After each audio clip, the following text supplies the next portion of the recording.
Bienvenidos a la semana 3. Hoy vamos a continuar trabajando con el modelo de la óptica geométrica, pero vamos a hacer hincapié en los fenómenos de refracción y en el fenómeno de reflexión total interna y sus aplicaciones. Como ya vimos entonces, en la semana 2 trabajamos con el fenómeno de reflexión y hoy trabajaremos con los fenómenos de refracción y reflexión total interna.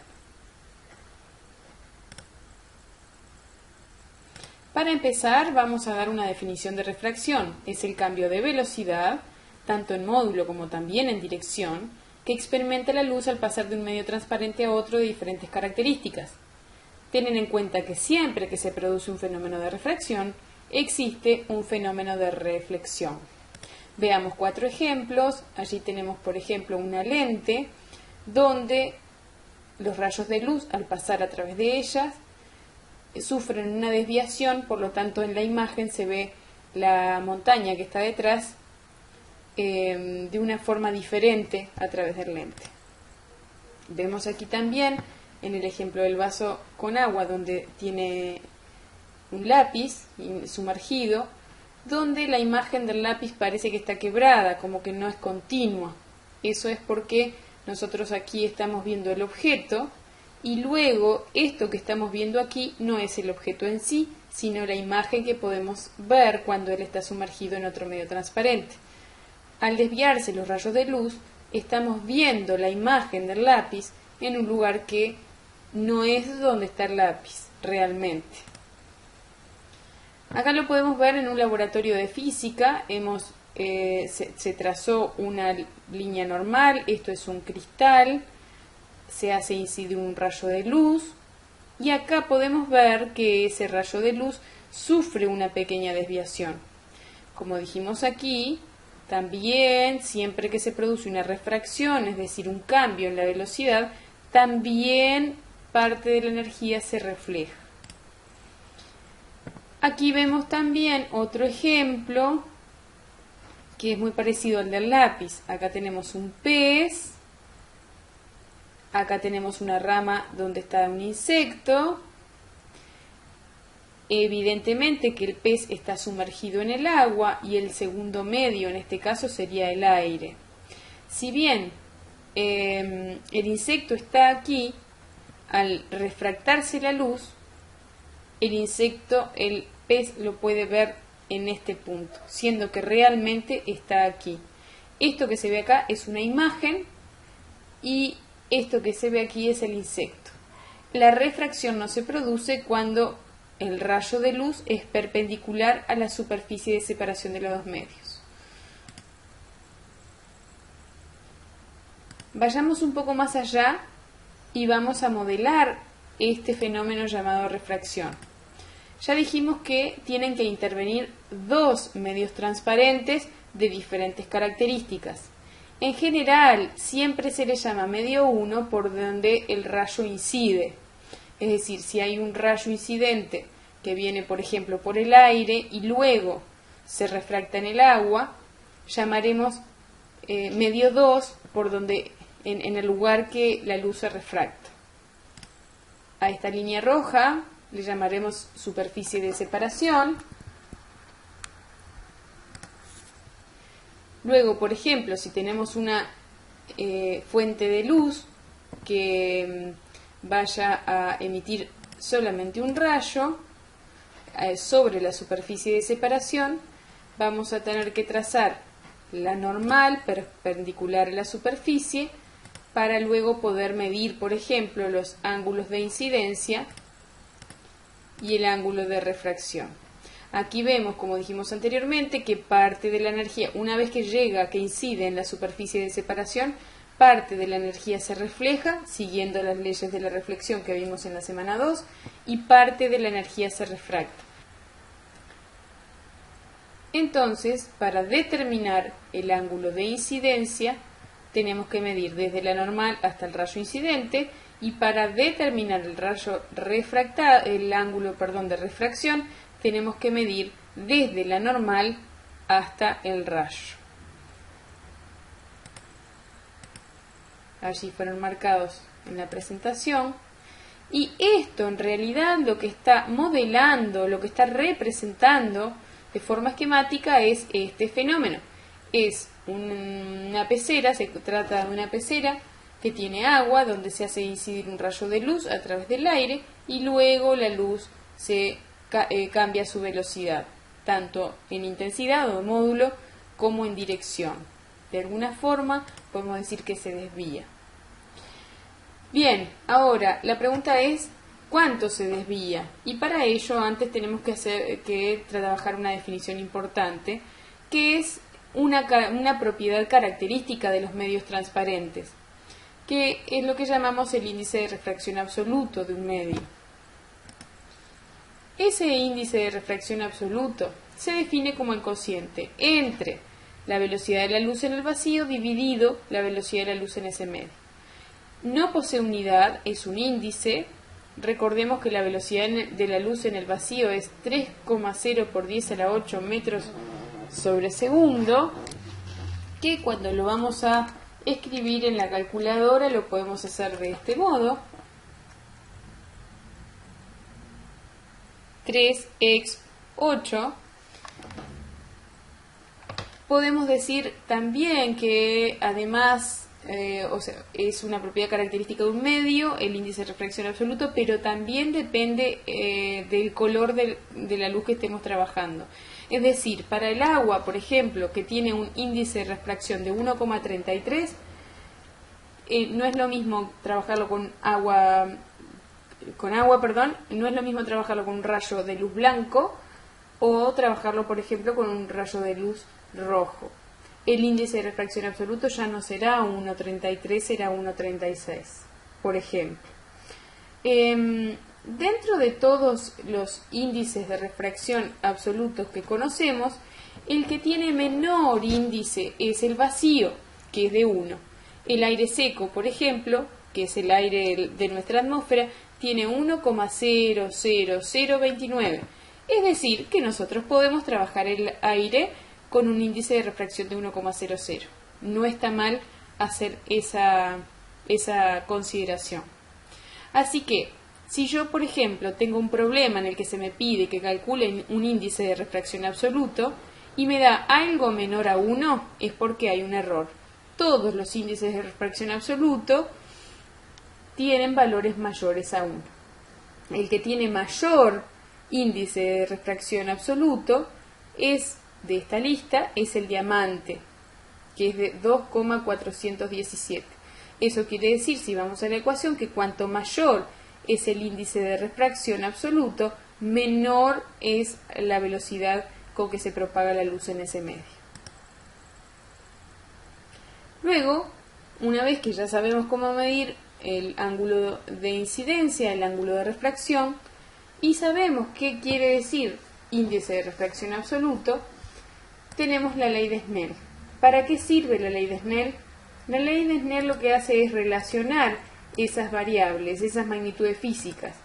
Es decir, índice de refracción del medio 1, índice de refracción del medio 2, ángulo de incidencia y ángulo de refracción. Vamos a ver la expresión matemática de la ley de Snell, que asusta un poco, pero van a ver que no es tan difícil. Esto es la función seno del ángulo de incidencia por índice de refracción absoluto del medio 1, que siempre el medio 1 es por donde incide la luz.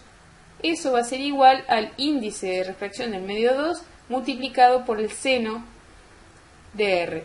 ¿Cómo hago esto en la calculadora? Simplemente aprieto sen y luego introduzco el ángulo, por ejemplo 44. Veamos ahora un ejemplo, teniendo la ley de Snell, conociendo la expresión matemática de la ley de Snell, conociendo también las otras magnitudes, veamos un ejemplo, cómo podríamos hacer, por ejemplo, en esta situación para averiguar el ángulo de refracción, es decir, el ángulo que forma entre la normal y el rayo refractado. Lo primero que tenemos que hacer es sacar los datos. El índice de refracción del medio 1, que es aire, va a ser 1,00. Eso me puedo fijar en una tabla. El índice de refracción del agua es 1,33. Voy a medir ahora el ángulo de incidencia, es decir, tomo el semicírculo, mido desde la normal hasta el rayo incidente y me va a dar algo así como 44 grados. Yo lo que quiero hallar en este caso es este ángulo, que es el de refracción, que una vez que terminemos el problema lo podemos corroborar midiéndolo nuevamente con el semicírculo. Para ello, ¿cómo lo resuelvo? Bueno, voy aplicando la ley de Snell. Lo primero que debo hacer es escribir la ley de Snell tal cual la presentamos anteriormente. Recordemos que esto es una ecuación, es una igualdad entre dos expresiones, es decir, que cualquier cambio que hagamos allí para poder despejar el ángulo de refracción no puede afectar a esta igualdad. Es decir, hay que imaginárselo como una balancita, siempre tiene que estar igualada, equiparada. Entonces, ¿cómo hago yo para despejar el seno de R? Lo que hago es, paso este N2 que está multiplicando el seno de R, lo paso dividiendo. Dicho de otra forma, ¿y por qué es que lo tengo que pasar dividiendo? Porque si divido ambos términos entre N2, en este caso se me anularía el N2 y en este caso me quedaría seno de I por N1 dividido N2. Ahora lo que hago es sustituir esos valores. Seno de R es N1, que es el índice de refracción absoluto del medio 1, que vale 1,00, por seno de 44 grados dividido 1,33. Error frecuente es introducir en la calculadora la unidad de medida grados. No se introduce. En la calculadora colocamos solamente seno de 44. Si bien en el planteo sí lo ponemos así, en la calculadora no se introduce el símbolo de grado. Finalmente hacemos esta cuenta, seno de 44 dividido 1,33 y me da 0,52. Nada de esto tiene unidad, solamente los ángulos. Bien, y ahora bien, seno de R es 0,52, pero yo quiero solamente obtener el R. Entonces, ¿qué hago? Sigo pensando en la balancita. Para eliminar este seno debo aplicar su función inversa a cada lado de la ecuación. Es decir, que acá aplico arcoseno y va a matar al seno de alguna forma y me va a quedar R solo. Y de este otro lado también debo aplicar el arcoseno de 0,52. ¿Cómo lo hago en la calculadora? En la calculadora se aprieta el Shift, luego el seno, que me va a aparecer seno a la menos 1, y eso me va a dar el resultado, que va a ser 31,3 grados. Si pueden ver la pantalla, pueden agrandar la cámara y allí tienen el resultado y les muestro cómo lo deben de plantear.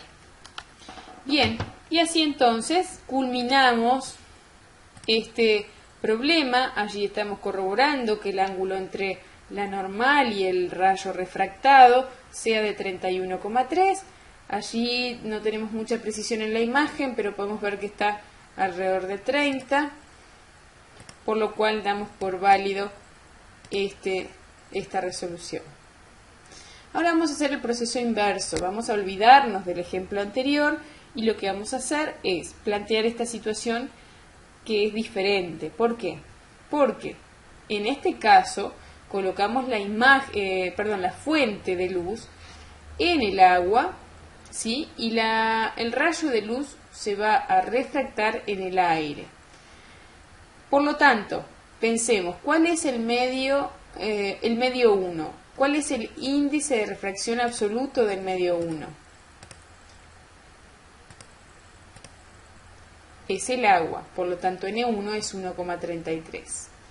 Por otro lado, el N2 ahora va a ser el aire, es 1,00.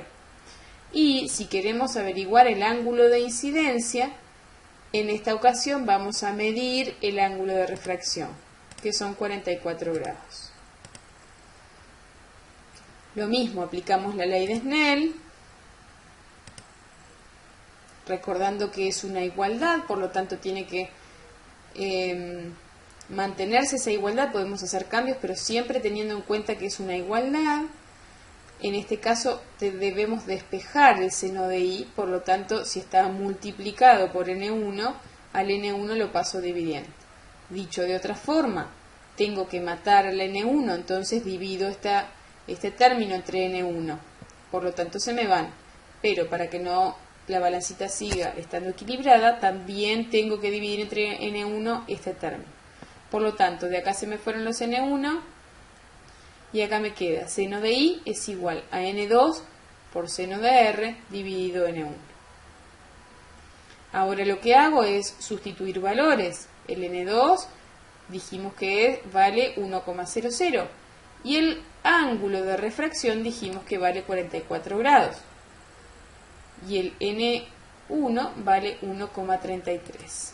Hago la cuenta, seno de 44 dividido 1,33 y me da 0,52. Nuevamente, si quiero despejar el ángulo de incidencia, tengo que aplicar a ambos lados la función inversa al seno, es decir, el arcoseno. ¿Para qué? Para poder despejar de este lado el ángulo de incidencia y así de este lado tener el arcoseno de 0,52, que me da como resultado 31,3 grados, lo cual podía deducirse del ejercicio anterior también.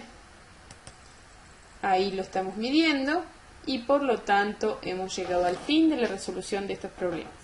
En general no tienen más de 4 pasos, y siempre se hacen de la misma forma. Cuando tengo que despejar seno de i, en este caso, o como en el ejemplo 1, seno de r, siempre vamos a tener que dar los mismos pasos. Van a cambiar los valores, pero los pasos serán exactamente los mismos. Bien, acá tenemos un ejemplo 3, donde dice, comienzas a trabajar en un laboratorio y te piden que etiquetes todos los frascos, pero te encuentras con 2 de ellos que son líquidos transparentes. Y hay que recordar que una de las normas de seguridad del laboratorio no te permite oler, dado que si es ácido puede afectarte las vías respiratorias. Tus únicas herramientas son un láser, como lo vemos acá, un semicírculo, una balanza y una probeta. Este problema admite 2 posibles soluciones. Una de ellas es aplicando la óptica geométrica. ¿Cómo lo hacemos si estamos en el laboratorio? Bien, podemos tomar un disco de Hartle, que no es más que un disco graduado en grados, trazo una normal, hago incidir un cierto rayo por el punto de incidencia y mido el ángulo de refracción.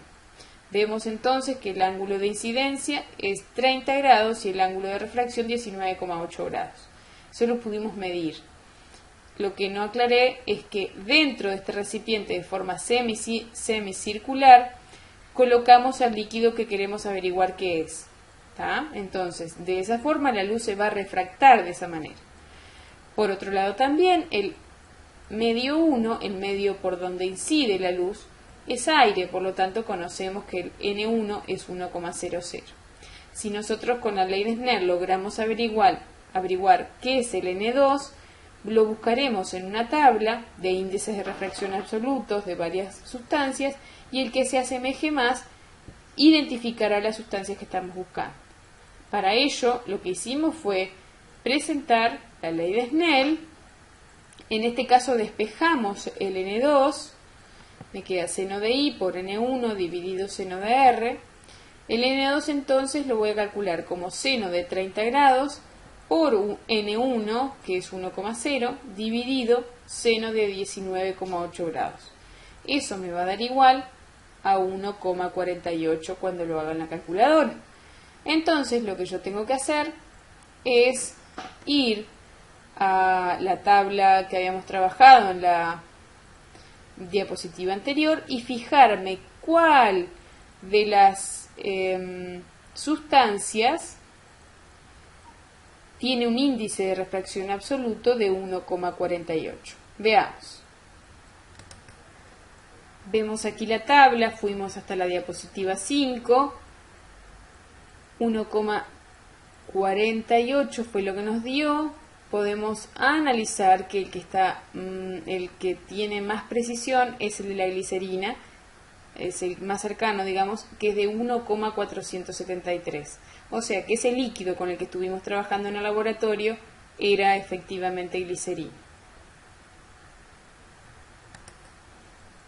Por lo que hemos podido resolver usando la óptica geométrica ese enigma que teníamos en el laboratorio. Otra forma de resolver esto es determinando la densidad y yendo a una tabla para ver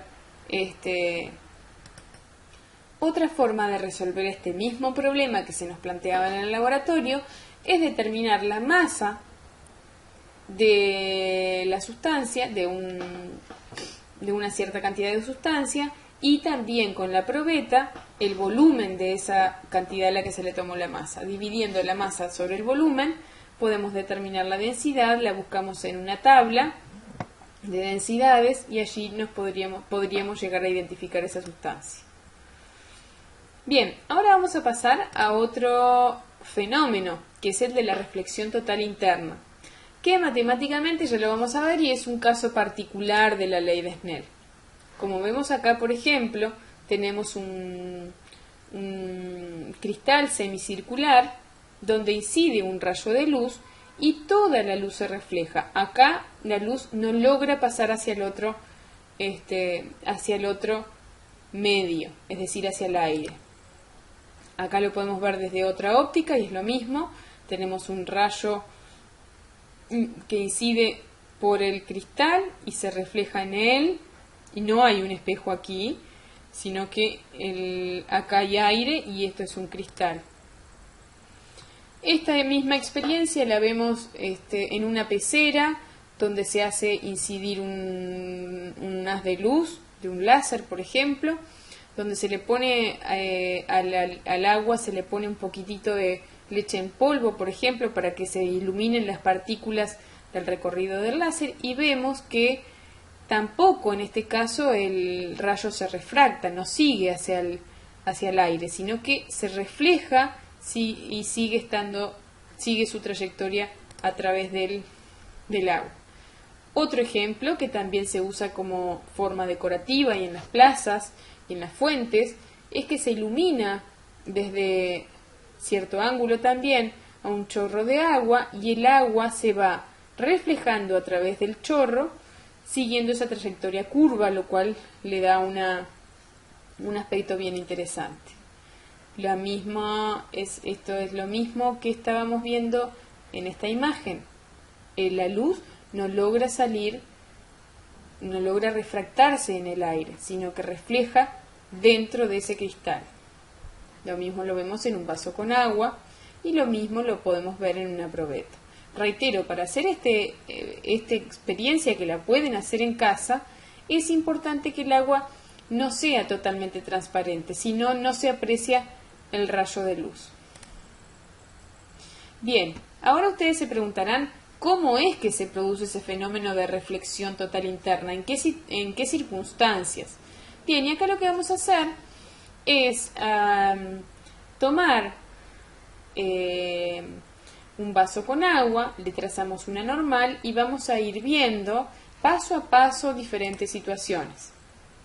Aquí en este primer paso, por ejemplo, vamos a hacer incidir un rayo al punto de incidencia con un ángulo de incidencia muy pequeño, a lo cual vemos que acá hubo una refracción, ¿sí? Pero vamos a seguir aumentando el ángulo de incidencia en un segundo caso, y acá vemos que el ángulo de incidencia aumenta y el ángulo de refracción también aumenta. También se produjo la refracción.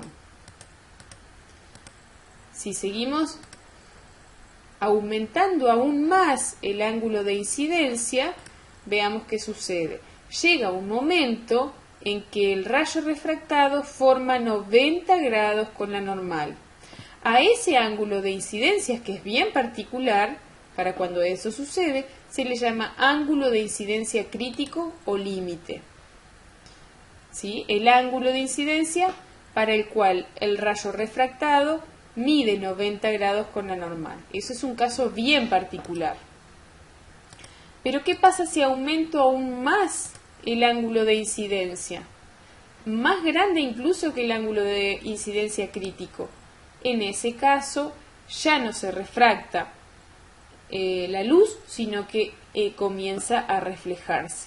Para ángulos de incidencia mayores al ángulo de incidencia crítico, comienza a producirse la reflexión total interna. Una cosa importante es que cuando tenemos dos medios diferentes, la reflexión total interna siempre se produce en el medio que tiene mayor índice de refracción. Por ejemplo, en este caso sería imposible que esto sucediera en el aire. Siempre sucede en el medio que tiene mayor índice de refracción. En este caso es el agua.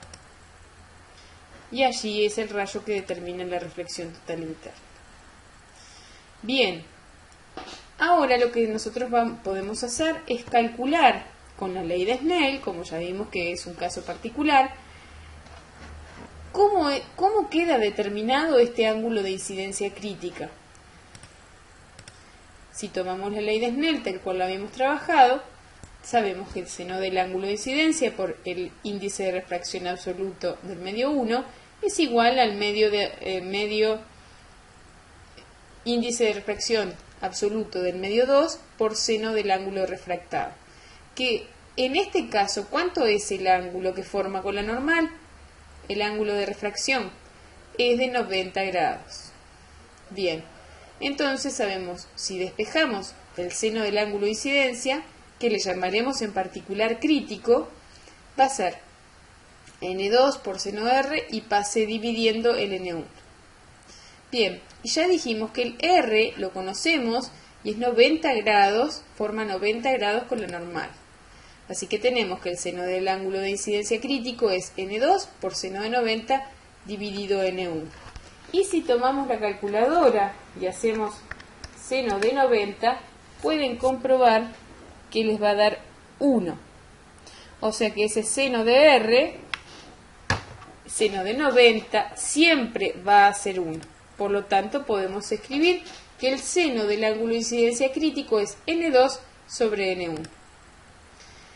Como hicimos en los ejercicios, en los problemas anteriores.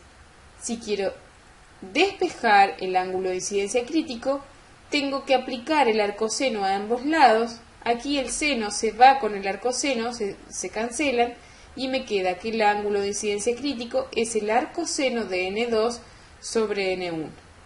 Acuérdense que el arcoseno no es otra cosa que la función inversa al seno. En la calculadora lo puedo calcular,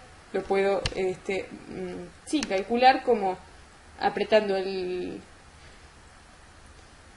Recuerden que en la calculadora podemos encontrar esa función apretando la tecla Shift y luego el seno, que aparecerá como seno a la menos 1.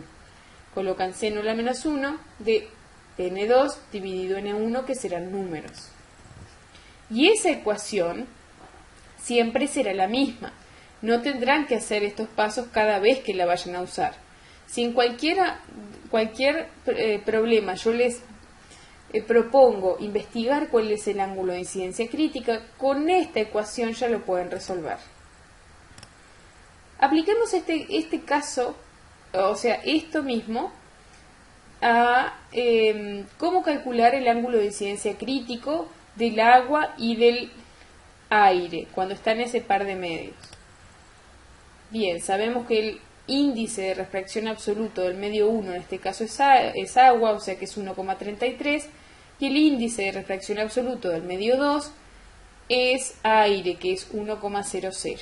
Nosotros queremos averiguar el ángulo de incidencia crítico, que ya aplicamos esta misma ecuación, y sabemos que el N2 es 1,00, el N1 es 1,33, y lo resolvemos en la calculadora. Podemos poner entonces Shift, seno, abro paréntesis, 1 dividido 1,33. Y allí ese planteo me va a dar la solución que estamos buscando. 48,75 me dio el resultado de la calculadora. ¿Sí? Este valor significa que cuando la luz se propaga por el agua y el medio 2 es aire, se produce reflexión total interna a partir de un ángulo de incidencia de 47,85 grados. Es decir, que si yo aumento este ángulo, se va a empezar a producir la reflexión total interna.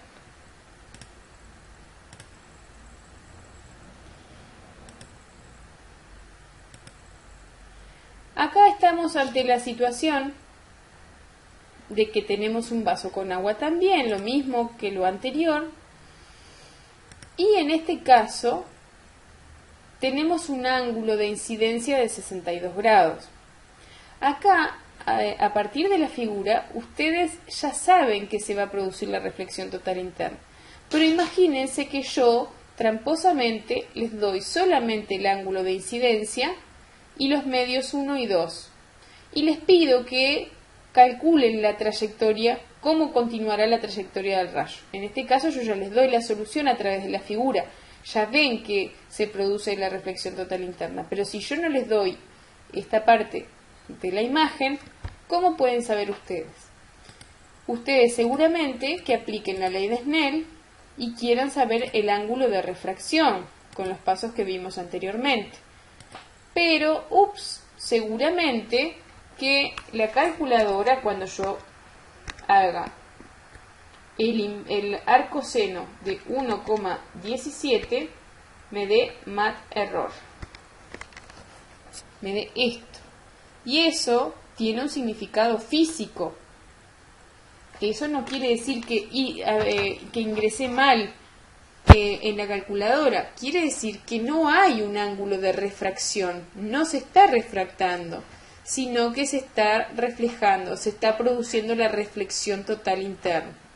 Reitero entonces, este ejemplo que tenemos en la diapositiva 14 es para que cuando se les pida que ustedes calculen la trayectoria de un rayo y se les da el ángulo de incidencia y el ángulo de refracción le da error, quiere decir que se está produciendo la reflexión total interna, lo cual es coherente, porque el ángulo de incidencia en este caso es 62 grados, y habíamos dicho que para un ángulo mayor a 48 ya se producía la reflexión total interna.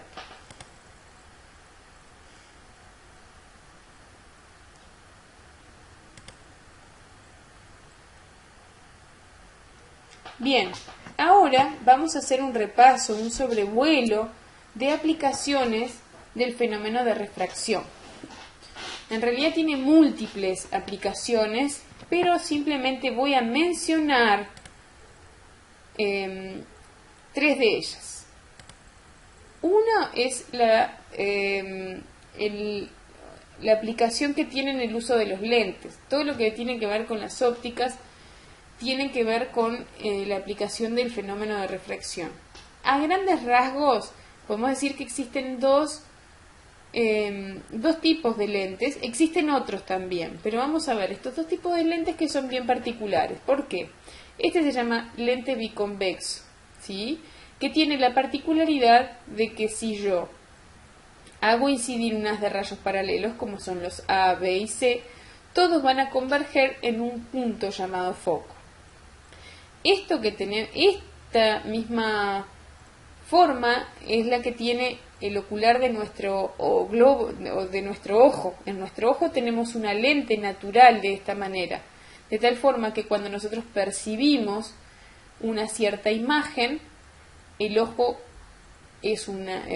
tiene una lente convergente, ¿sí?, cuya imagen se ve proyectada en la retina. Por otro lado, también tenemos las lentes divergentes o bicóncavas. Ven que tiene esa forma bien particular.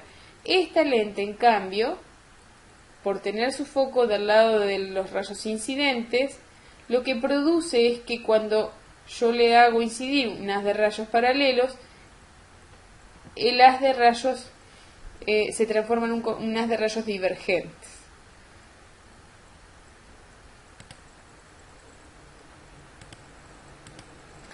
Como les decía anteriormente, una de las aplicaciones o cómo podemos explicar, por ejemplo, la hipermetropía de un ojo humano puede ser justamente a partir de que es una lente convergente que por diferentes motivos puede deformarse y entonces ya las imágenes no se producen sobre la retina, sino que se producen detrás de la retina.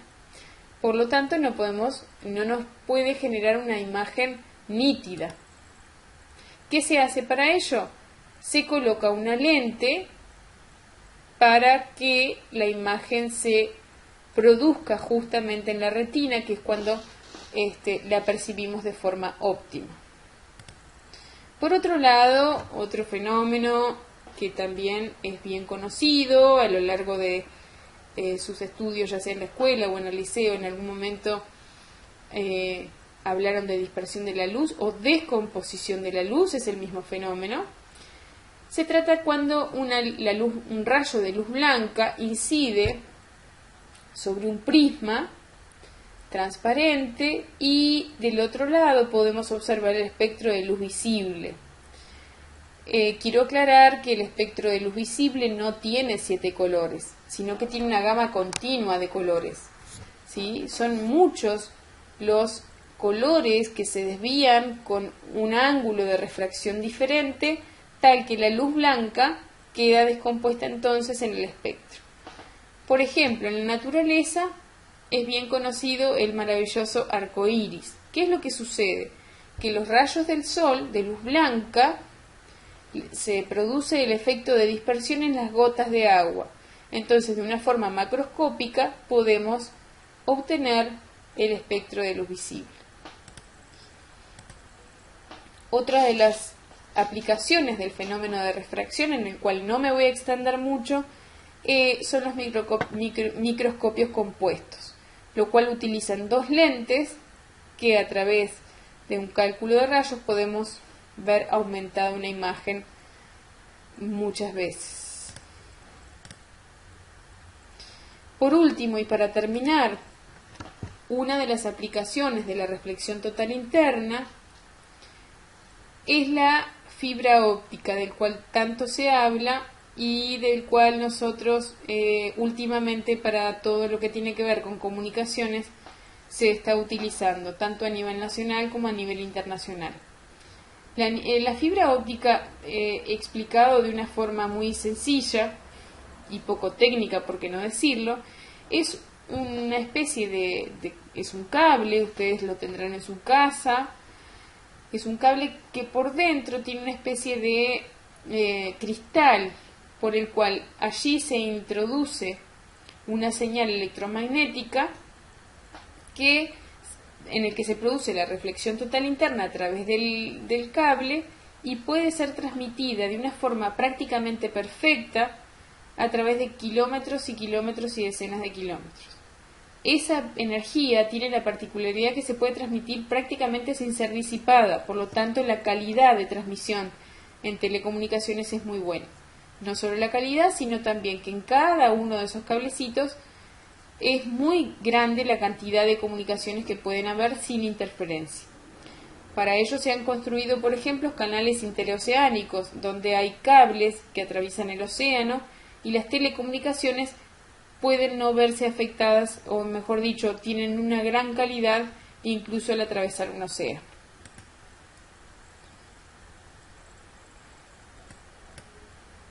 Y para terminar, quiero presentarles 2 obras de arte hechas por estudiantes de secundaria. Como ven acá, son fotos artísticas, son fotos sacadas y presentadas en el concurso Fotofísica de 2016 que se realiza con todos los estudiantes de liceos públicos y privados del país, donde el objetivo es captar un fenómeno físico pero con un corte artístico. Acá hay un estudiante, Cristian, de Montevideo que logró sacar esta foto donde tiene invertido la palabra vida y acá la podemos observar al derecho de alguna forma. Eso es porque esa gota de agua actuó de convergente, que como veíamos invierte las imágenes. Por otro lado, Cristian también, pero de Salto, logra obtener el fenómeno de dispersión de la luz o de descomposición de la luz a través de un hielo. Me parecía lindo y me parecía interesante presentarles estas obras de arte para terminar la clase de hoy. Se pueden relacionar varias áreas del saber. Para terminar les digo que será importante que ustedes tengan el libro, repasen estos mismos temas, este mismo tema en el capítulo que corresponda, porque se vendrá la evidencia semanal para que la hagan siguiendo este tutorial. Espero que les haya sido de utilidad este material y los dejo hasta la semana que viene.